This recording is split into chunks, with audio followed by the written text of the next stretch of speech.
Navigating the dynamics of the Korean Peninsula requires more than just information, it demands insight. Korea Risk Group offers strategic consulting that cuts through the noise. Our experts provide in-depth analysis, risk assessments, and bespoke reports, all tailored to your specific needs. Whether you're exploring new opportunities or managing existing challenges, our insights can be your compass. To learn more about how we can help you make informed, strategic decisions, visit korearisk.com/solutions today.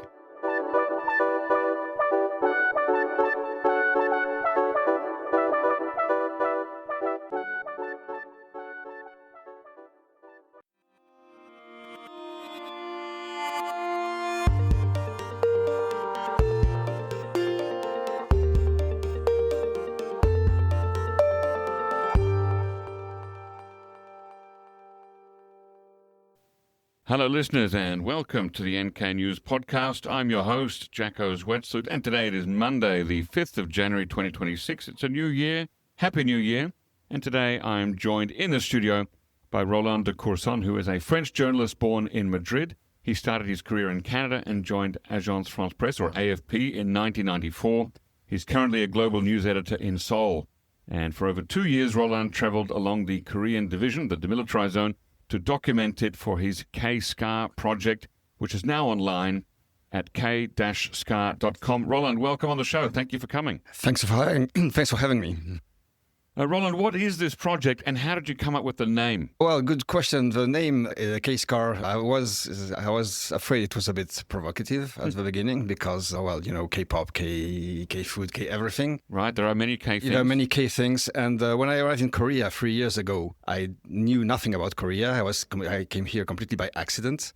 And of course, one of the most striking aspects of Korea for a foreigner is this division, this border, which is just less than 50 miles from here, from all this modernity, which is a tourist attraction, as well as the most fortified and most dangerous place in the world, as Bill Clinton said. Mm-hmm. So it was fascinating. And of course, I started document it, starting with the tourist zones where everybody goes. And then, it appeared that this border, which I didn't know anything about, was much more a deeper thing than all these tourist places that people go to, where I went to also as a tourist. And so, that struck my interest. Yeah. And after months and after years of traveling around the border, I came with this name K-SCAR because it's a scar. It's ugly, it's insightful, it's painful, it's deep. There's no other word that came to my mind to describe this 250 kilometers scar across one single country. Right. And as you write on your website, it's a scar across a beautiful face. Yes. Korea is a beautiful country. Everybody likes Korea. It's fashionable. There's this K-pop industry. It's a cultural powerhouse now in the world, but still there's this scar that's really close from here, and that some people just don't want to see it. And have you always been a photographer? No, actually, I'm a text journalist. I came to photography late in life for other reasons. But I'm mainly a global news editor, which means I'm sitting on a chair all the time in front of a computer. I don't go out much. Mm-hmm. My job is about global news editing, which means I work a lot about Venezuela, about Gaza, about Ukraine. But I'm in Korea, and after some months doing that, I say, wow, I'm in Korea, but I don't. My job doesn't have anything to do with Korea. So that was a way to just connect a little bit more with my host country and to do something I hope is meaningful. Great, that makes sense. Now, you describe a range of reactions across the border, a real spectrum from extreme absurdity to extreme sadness and even voyeurism. And I want to, later on, we'll tease out some of the different aspects, but what human feeling do you think most defines South Korea's relationship to the North today, and how did you try to photograph that feeling? Well, the feeling that comes to my mind first is the most difficult to photograph too. It's indifference, indifference or apathy. How do you photograph apathy, huh? That's very deep. It's almost impossible to photograph apathy. Because the real apathetic people wouldn't go to the demilitarized zone, right? No, so you wouldn't be able to get in one frame a truly apathetic South Korean and the demilitarized zone. Yeah, but I mean, when you travel to these border zones, the most of people who go there are aging people, are old people. They are veterans. They are like activists. They are foreign tourists. But you hardly see young people visiting the border. And maybe that's the way to photograph apathy. I mean, I'm not going to tell all old people are apathic, but Right. but I mean, it's the way. Korea has a very young image. You have Seoul with all this K-pop, these really modern things, and then you have this Cold War border with only old people going to it. I mean, that's a way to describe a situation. Now, as a journalist, how did you navigate the ethics of photographing people looking at other people, often farmers across the river, through telescopes and phone cameras? What made an image feel respectful rather than exploitative? I mean, everybody looks at. I mean, I don't think it's condemnable to look at North Korea. I mean, all these observatories are there for that, and people who go at the border are obviously curious about what's happening in front. I don't think I lack respect photographing people watching North Korea because I mean it's a natural curiosity. There's nothing. I mean, there's nothing wrong about watching the northern neighbor, and yeah. Okay, now what about commercial exploitation of the demilitarized zone? Tell us about the different kinds that you've noticed and how have you come to see it? Well, that's the first thing that struck me when I visited the border. Like everybody, I took a DMZ tour with a busload of tourists. And yeah, like most people, I found it a little bit like a fairground spectacle, you know, like this Imjingak place where there's an amusement park right next to the civilian control zone. There's there is a North Korean center in Imjingak where you can just talk to a North Korean defector. I mean, it's a little bit like a human zoo for me. Well, I visited also this place and by chance the North Korean defectors who were there were just very, very interesting, and it was a very nice experience. But I mean, all this exploitation sounds a bit weird, and that's my original purpose was to photograph this. I mean, I had even a title. I was going to call it DM Zoo, you know, to show all the weird things, the Instagram spots in the verge of a militarized border, all these people taking selfies in front of minefields. But of course, this is a very, very limited aspect of the border. It's just a few places near Seoul where everybody goes. And this border, of course, is much more than these few places. Indeed. Yeah, but focusing on those very few touristy parts, so what surprised you about how ordinary South Koreans fold the division of Korea into weekend leisure? And were there any conversations that changed or challenged your view? Not really. I mean, it's normal when you have something like this to exploit it commercially. I mean, lots of people along the border regions, which are not very economically developed, depend on border tourism to survive. I think about the Unification Village in Paju, which relies on these tourist shops. And when the civilian control zone closes for some reason because of military tensions, it's dramatic for these areas because they just lose almost all their income for a few days. Yeah. And I mean, I'm not judging. I mean, I don't like to judge. I'm a journalist. My job is not judging the countries where I am. My job is to show, and then everybody can make his or her own judgment. I've been taking DMZ tours too at the beginning. I mean, I'm not ashamed. It's not a shame to take a DMZ tour. At the contrary, it's important. Did you also have a chance to take a Panmunjom tour into the Truce Village, which is now inaccessible? I mean, we saw recently, I think some ministry, maybe the Ministry of Unification, said that such tours will probably not go ahead again. Or maybe it was the American military. Anyway, have you ever been to Panmunjom itself? Yes, I've been in Panmunjom a couple of times. The first time many years ago when I first visited Korea. But so the only pictures, unfortunately, that I have of this joint security area is the one I took like very long time ago. As you say, it has been closed for years after a defection from the Travis King incident. I mean, it's too bad it's closed, but what can we do? I mean, we're in an area that people like making selfies and making stupid things just to gain likes, and nobody wants an idiot to cross the military demarcation line with a selfie stick just to make likes. It's reasonable to close these tours, but I mean, it's sad. That's for me, that's the sort of the ground zero of where commercial exploitation meets against security concerns and maintaining of the armistice, that this was for decades the main place where money could be made from Korea's division, right? There were tourism companies in Seoul that would charge easily more than $100 for a day tour up to Panmunjom and back again. So, and having worked in that industry, I used to be a tour guide, I know that the cost to enter the demilitarized zone is zero, right? So the UNC receives no money from these tours. So it was almost completely all profit. All you had to pay for as a tour company was the guide, the bus driver, and the lunch fare. And everything else was free. So it was, and there was a small charge to enter Imjingak from the Gyeonggi-do government or the Paju government. Yeah. Yeah, that's an interesting case of whether, in this case, the desire to continue that commercial exploitation has been trumped, so to speak, by the security concerns. Yeah, well, the commercial exploitation continues anyway because of many other places. There's Imjingak, and I'm sure somebody will find a way to continue this exploitation because there's a real curiosity about the DMZ, about the border. We are in an area of dark tourism. People like watching dark things, and the GSA is close to tourism now, but there will be something else. There's a striking photo on your website, kscar.com, of a visitor posing with a cup of coffee and North Korea in the background. Yeah. What did that moment tell you about normalization of distance, or how the border becomes scenery? Yeah, well, that's the Starbucks at the Egibong Eco Park, where Starbucks like a year ago, I think, or a little bit. It's recent, yeah. It's very recent.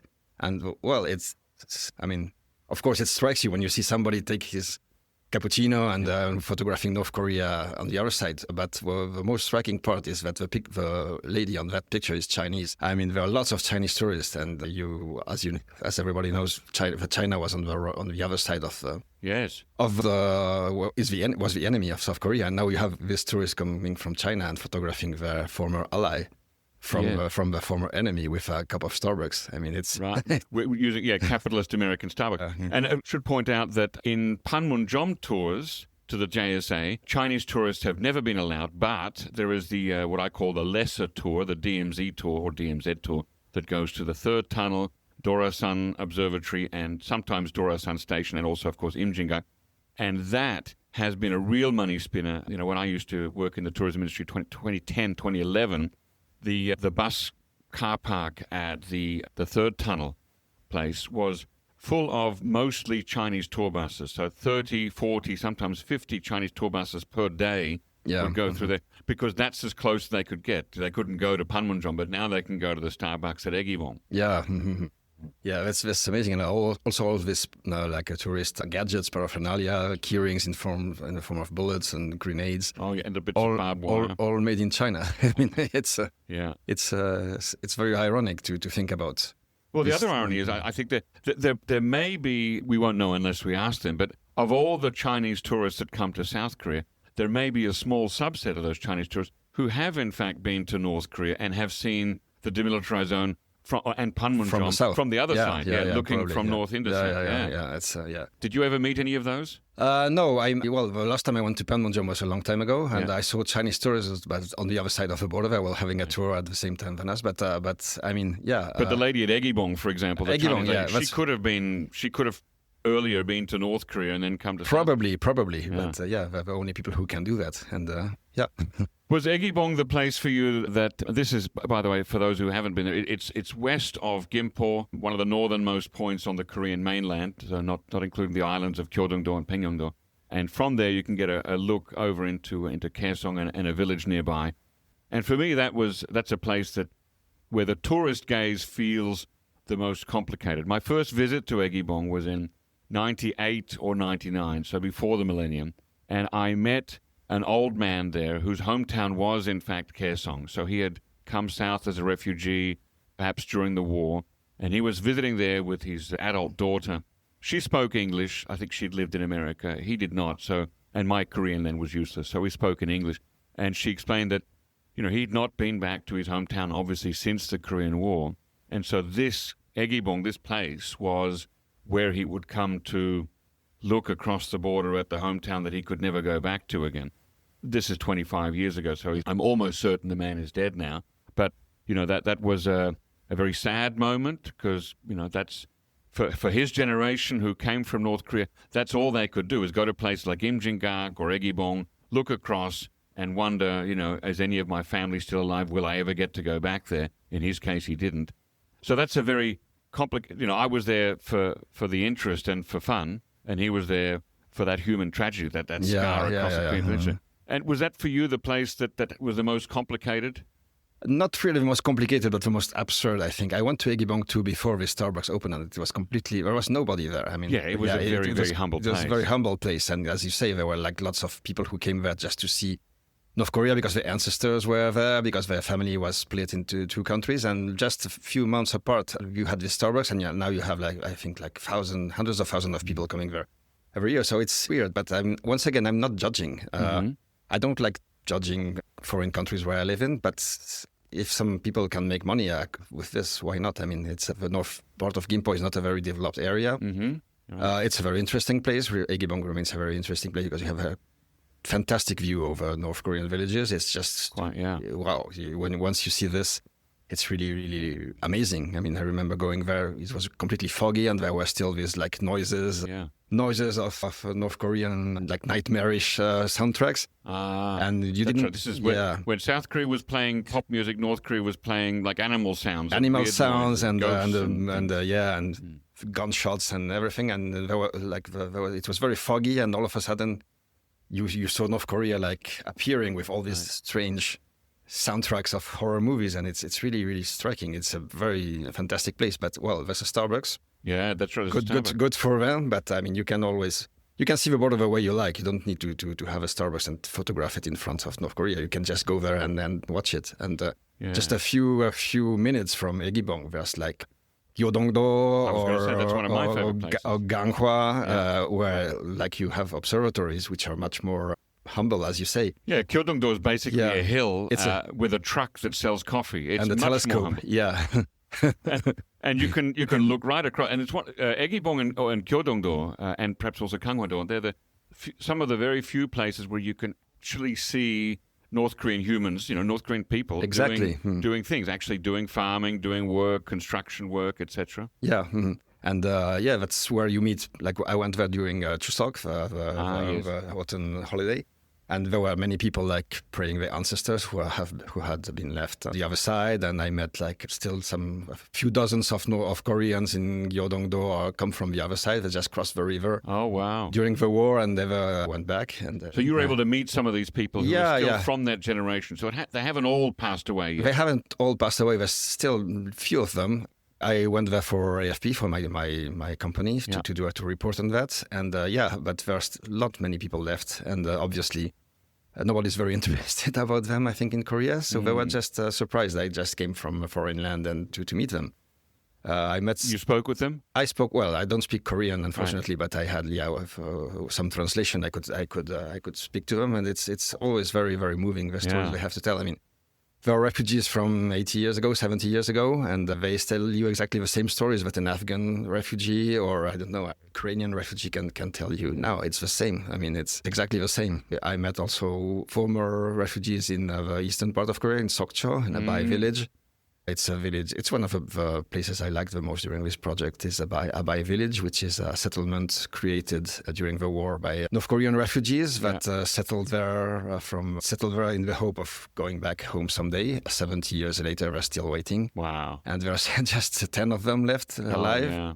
And I met one of them, and it was, I mean, what he told me was so moving. I mean, he was poor. He was stealing things because he didn't have anything to eat. It's exactly the same story than a refugee anywhere in the world now. And you say, wow, history doesn't change. It doesn't change, yeah. Now, let's talk about everyday life along the demilitarized zone. You photographed families, cyclists, sunflower fields, life continuing in the shadow of the North and a possible future war. What small, quiet human rituals did you notice that outsiders usually miss? I mean, I like all this, I would like also the dressing of the border, the way you just mitigate it with art projects, with gardens. In Gyeodong, there's a fantastic sunflower festival taking place in August, September, which is just in front of North Korea.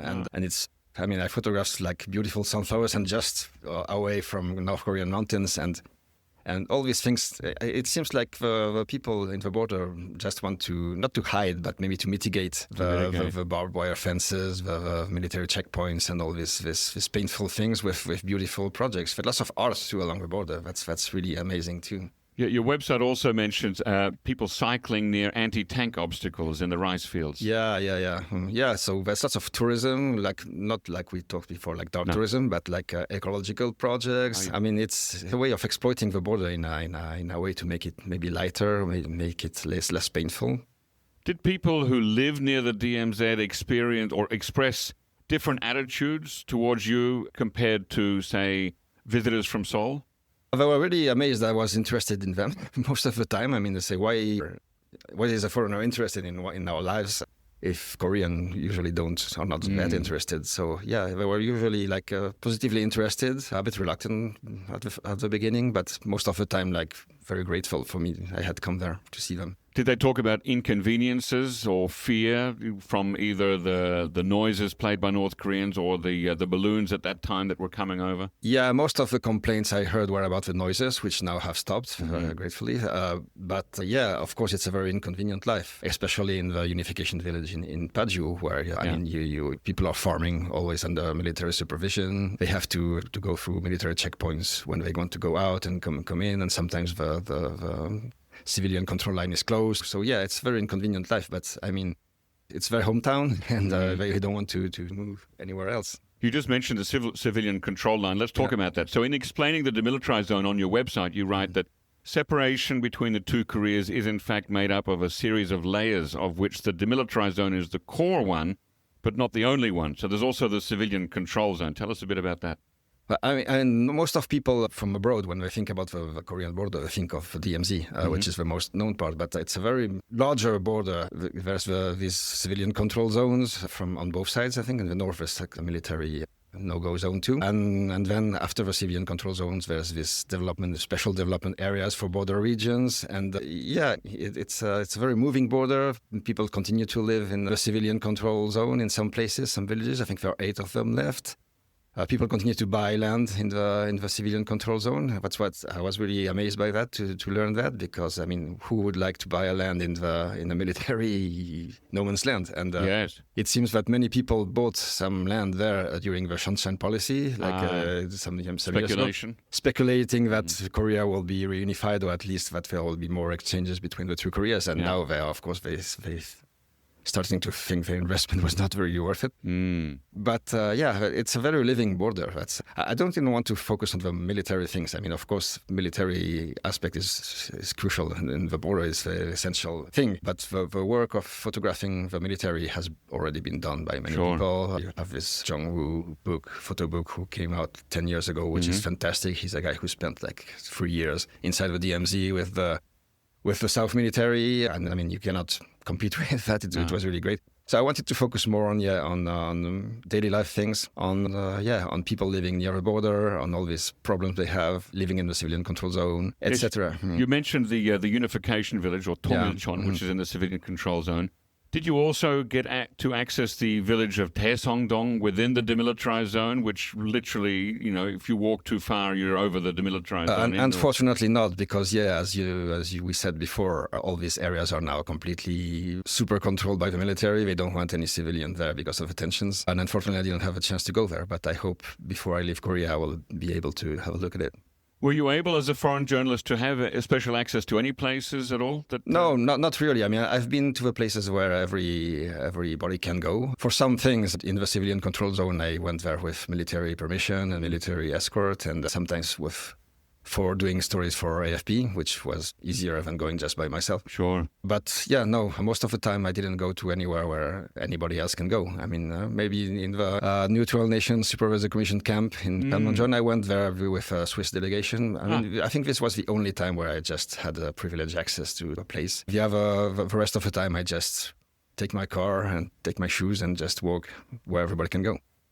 Now, in the section on your website, Airspace, Scares and Blurry Seas, actually 2 sections, the danger is largely invisible. Flight paths, maritime cat and mouse, distant boats.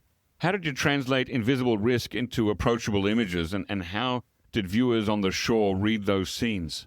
Well, for airspace, it's the most difficult because of course, air is not easy to photograph. But I had the chance when for years, I tried to take a picture of North Korea from a plane taking off Incheon. And you have to be very lucky because the plane has to take off in the right direction, then it has to turn on the right direction, then you have to sit on the right side of the plane. Yes. And in the right weather conditions? In the right weather conditions, and it's very difficult. But finally, after a dozen attempts, I could photograph the whole border area from above. And that's where you realize that the border is really close from Incheon and from Seoul. And most people express surprise, especially Koreans. They say, oh, wow, we didn't. We take the plane all the time, and we didn't realize that it was so close. And that's why the planes, whenever they take off towards the north, they just do a huge turn on the left, a huge U-turn on the left to avoid crossing into the forbidden airspace and the border, but nobody realizes that. How close is the Incheon airport to the demilitarized zone? Well, the edge of the northern edge of the runway, I think it's 35 kilometers straight to the military demarcation line. Yeah. Well, it's not the MDL; it's Hangang estuary, but the Han River estuary. Yes, but it's really, really close. You could quickly be there if you flow straight ahead. I believe you talked to a commercial airline pilot in the process of doing your project. What did you learn from that pilot? Well, he was surprised by my question. He said, yeah, I've been in much more dangerous situations than Incheon. I mean, there's always a radar beacon which is there all the ways and which pilots do not cross by any means. Yeah. And he said, yeah, it's just like taking off in front of a mountain. You just have to turn and that's it. And and for pilots, it's nothing. But I mean, when you realize what it is, it's amazing. Well, you tell one story on your website about a time in 2011, that's just the year after the shelling of Yeonpyeong-do by North Korea, when a commercial airliner was actually shot at by Republic of Korea Marines on the island of Gyeodong-do.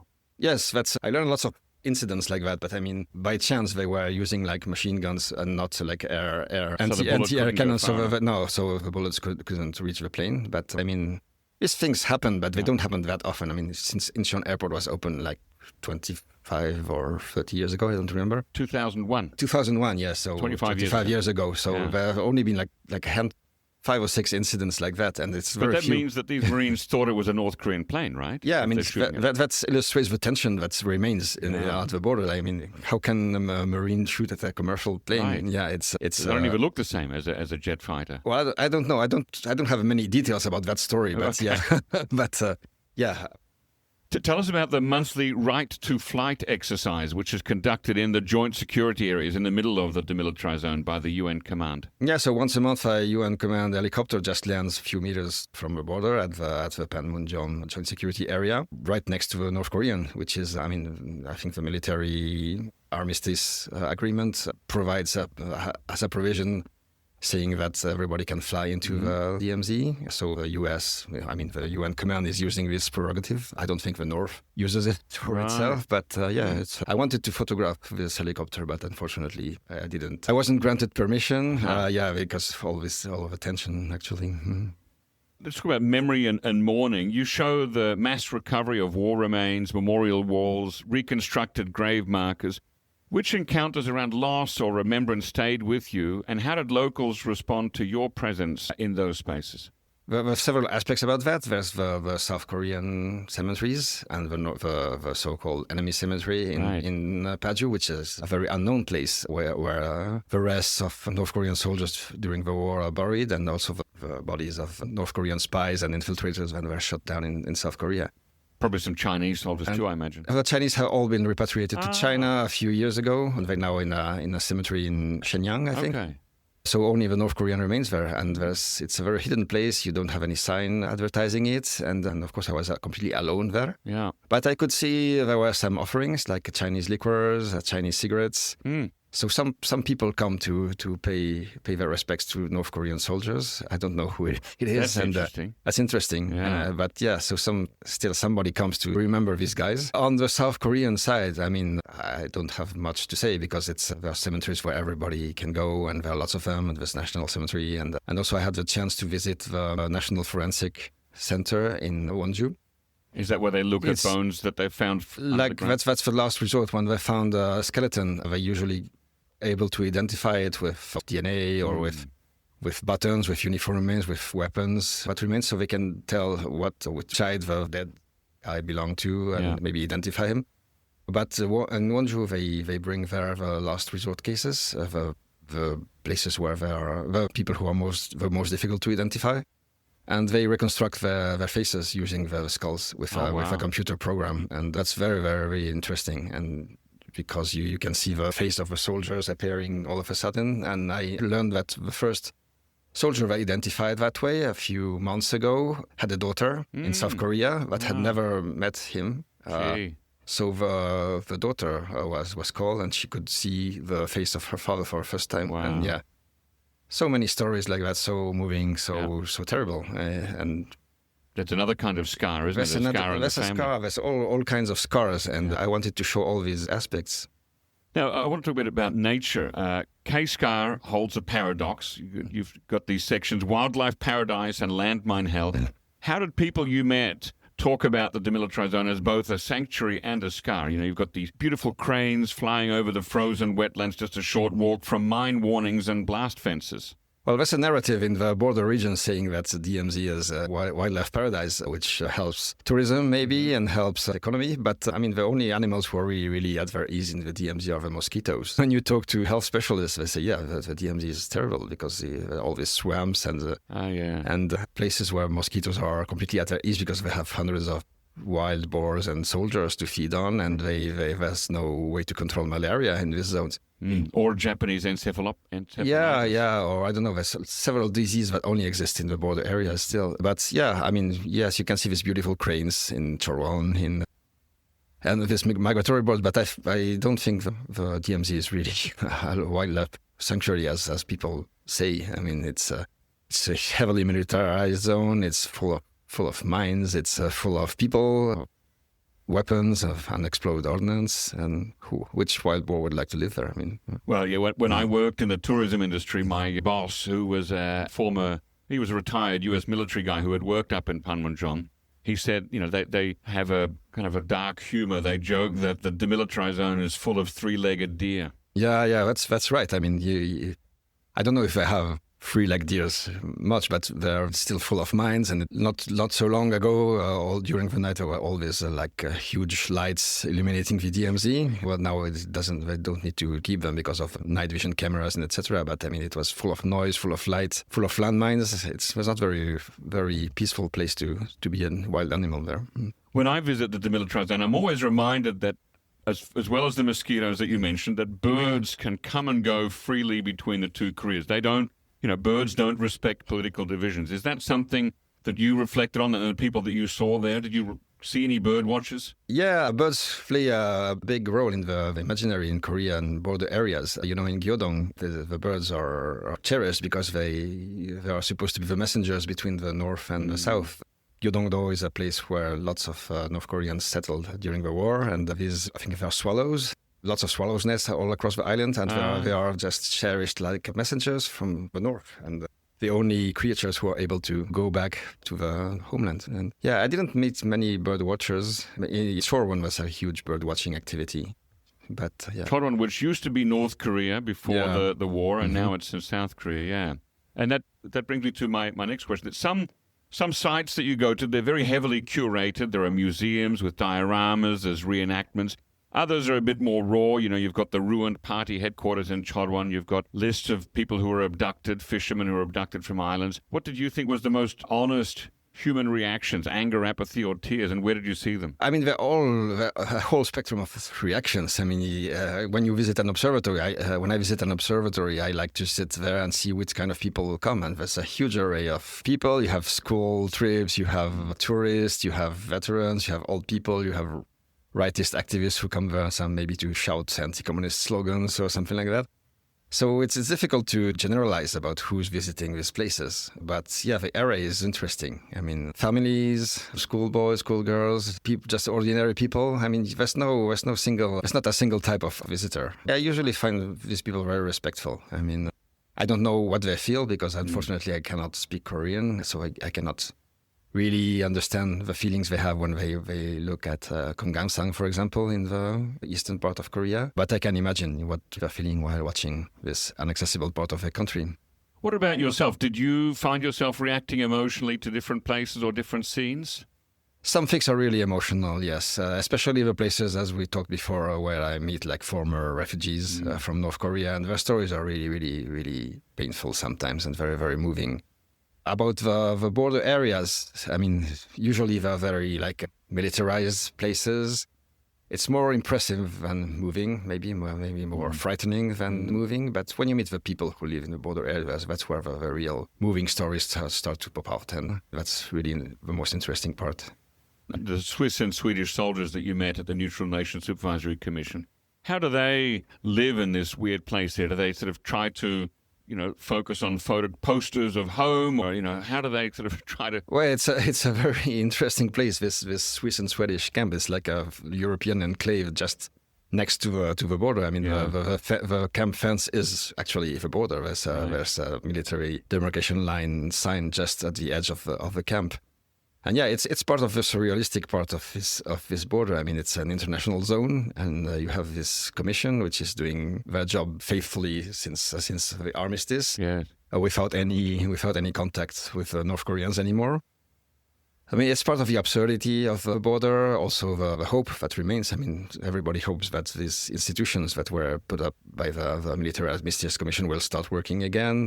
It's the actual hope of the Korean government to restart dialogue. But we are in a phase where there's no communication at all between two Koreas, and all these institutions which were made for improving dialogue, communications, and for avoiding incidents there, and they don't do their work anymore. I mean, it's of course they do their work, but if the North Koreans don't participate, what's the meaning of it?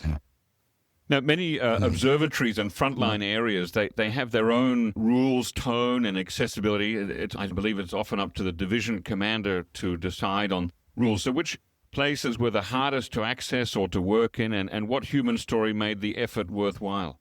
I mean, it's very, very complicated to take pictures of these areas because most of the time they're restricted. As you know, it's forbidden in Korea to take photos of facilities. And in North Korea, too. And And in Korea, I mean, a military facility can range from a radar to a rusty barbed wire fence in the middle of nowhere. So it sometimes doesn't make the job very easy. Yeah, as you say, there are very different approaches. Some places nobody cares at all. I mean, I could take pictures of a border in Western Sea Islands or in Gyodong or in Ganghwa without anybody bothering me. And then you have these hugely monitored places, I think in the Punch Bowl, in the LG Observatory, where you have to, they even put a sticker on your phone, they put a sticker on your vehicle's dash cam, they just look under your vehicle in order not to bring anything forbidden on the other side. And the level of paranoia is very different, but the most amazing thing is like maybe the paranoia is more, the security measures are much stricter in the central part of Korea, where there's almost any possibility of invasion because of the rough terrain, and nobody can imagine there will be an attack taking place in this really difficult terrain. And in the west part, where there's flatlands, and it's more relaxed. So it's very strange. Now,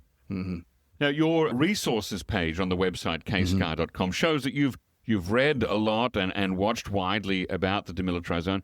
What did you feel was missing in prior work that your project, KSCAR, a gap that your project tries to fill? There's been a lot of work on the military aspect of the border, I mean, which is very, very good work. I talked about Park Jong-woo photography before, the DMZ, where he spent like 3 years embedded into the South Korean forces inside the DMZ. And I mean, that's a very, very complete piece of work about the border, about the DMZ and about the military. But I didn't see many works focusing on the human aspects and the artistic aspects and all the cultural aspects and the social aspects that define the border. I mean, what's impressed me a lot during this project is all the art. Well, it's borders. I call it border subversion. It's a phenomenon that we knew in Berlin during the division of the Berlin Wall, where people drew graffiti on the walls. Where there are lots of artists taking over the Mexican-U.S. border or the Israel-Palestinian wall or even Northern Ireland. You can see people like drawing graffiti and doing art along the border just to denounce it or to mitigate it. And in Korea, there's lots of things like that too, but it's a bit different. I mean, everybody knows, nobody wants to denounce the border because everybody knows it's there to protect the people from a rogue state on the other side. And so there's no denunciation like it could be in the Berlin Wall or like the US-Mexico wars. But it's most of the time sponsored by the authorities or encouraged by the authorities. And I mean, it's amazing. It shows that the pain is still there, that people try to mitigate it while, for example, transforming former anti-tank obstacles in works of art. You have lots of those in Hwacheon area and in Chorwon. There's also the most amazing place I've been was a bunker in Paju. That has been, well, it's a real bunker where military exercises take place sometimes, and it has been taken over by an artist who exhibits his works in the bunker and works drawings about division. It's very interesting. It's very interesting. And is the bunker still used by the military? Two or three times a year he has to take everything out. To take everything out and let the military do some training there, because it's just in front of North Korea. I mean, it's in Jayuro in Paju, and you just cross the motorway, and then there's the border fence, and then there's North Korea, and you have this bunker there full of works of art. And I mean, it's the most striking aspect of this border subversion I could find along the border, but there are lots of them. As I said, anti-tank obstacles transformed into tourist signs or works of art, or like art peace parks everywhere. Near a peace dam in Hwacheon, there's all these decommissioned military tanks and missiles and planes that are transformed into works of art. It's a worldwide phenomenon to try subvert the border or to mitigate the border, and this exists in Korea too, but it's extremely different from what you find in the other parts of the world where there are like inaccessible borders. Now, your project spans a couple of years, 2024 and 2025, and you're showing different seasons, different places, rules, different attractions. What did you feel changed in that period of 2 years in the reactions of South Korean people looking across the border? Did you see the tensions or political moves or elections? Did they alter the mood at the fence line? Yes, I think when I arrived, it was during the COVID area, so it was already very, very restricted, but not for security reasons, but for health reasons. Yeah. But I think the previous administration in Korea, there was lots of tension at the border at that time, and I arrived before all these sound wars started again. But you had this huge sound mess on the border. The places were restricted. I mean, you could take pictures more easily, I think, when I arrived than now. Lots of places like the Dora Observatory have been forbidden to photographers, and it has been lots of places where it was easy to photograph before are becoming more difficult to work at. And I hope the tension eases now, that I can just go to places I couldn't go before. Yeah, if you could add a new section on your website tomorrow or next week, where would you like to go and what would you like to photograph first? I would like to go on the north side of the border to see how it is. Unfortunately, it was quite relatively easy for a journalist before to travel to North Korea. AFP had a bureau there, and we had lots of, still have a bureau there. And we have had lots of missions of people going to Pyongyang almost every month. Mm-hmm. Unfortunately, now it's completely finished. Have you sent any requests? We are sending requests all the time, but they are completely ignored. Yeah, but I mean, it's how it is. Were there any moments where you chose not to photograph a person because their human reaction demanded privacy? Not really. Of course, I didn't photograph any military because it's forbidden. And if I shoot by accident a picture of a military's face, I just blur it because it's the law. But I didn't have any human reactions, hostile reactions. I mean, Koreans don't like to be photographed in general. I noticed that happens in the streets, so it's the same thing at the border. But normally, people are kind of easygoing. After finishing this project, what did it leave with you? What has it done to you emotionally? Is there anything that sticks with you? It's very obsessive when you start to think about this border. I didn't know Korea at all when I came here, and now I have the impression to understand a little bit better the Korean mentality. Even if most Koreans don't want to speak about it or are not comfortable of thinking of it or just want to ignore the division. I mean, it's still something that remains in the country's psyche, and that's interesting. And usually when I talk to Koreans about that, first reaction is, I didn't know the half of what you're telling me about the border. And then they sometimes become very emotional about it. So there's this apparent indifference or apathy, but it's on surface. I think there's something deeper. Do you see it as part of a bigger story about humanity, or is it something very specifically Korean? I think it's very specifically Korean. I mean, walls and borders exist all around the world, but this is very special. There's no other border separating a single people, a single language, and for so many years, and making the same country tear apart and becoming more and more different as the time passes, and until it becomes irreversible. It's a very sad story. But you have the Mexico-US border, you have the immigration problems, so it's a completely different story. But this story is just crazy. It doesn't make any sense. full of sadness. Is there anything that I forgot to ask you about that you'd like to share with our listeners today? Not really. I just hope that the border will become more accessible to the public. I mean, it's a very, very difficult thing to ask for, but of course there was all this border tourism and border dark tourism before, but which is being restricted now. But I think it's important that people go there and see what happens, and don't focus on Korea only in a K-pop and K-culture place, but also see the dark side of the country, because it's very important. Koreans and non-Koreans alike. Koreans and non-Koreans, yeah. Mm-hmm. Well, thank you, Roland de Courson, for coming on the show. Thanks to you. I hope my terrible English didn't Not impress at all, you. No. And we encourage all of our listeners to go to k-scar.com to have a look at your wonderful photographs and also read your essays and stories about them. Thank you very much.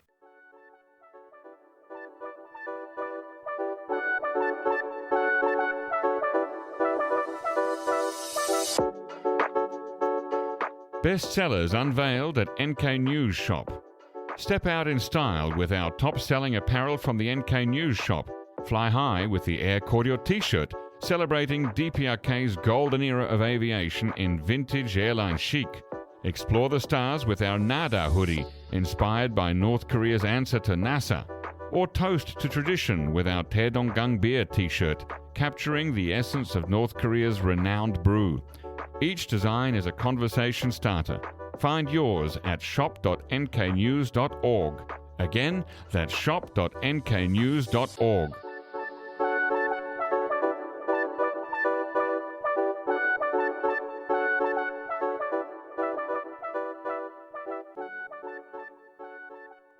Ladies and gentlemen, that brings us to the end of our podcast episode for today. Our thanks go to Brian Betts and David Choi for facilitating this episode, and to our post-recording producer, Alana Hill, who cuts out all the extraneous noises, awkward silences, bodily functions, and fixes the audio levels.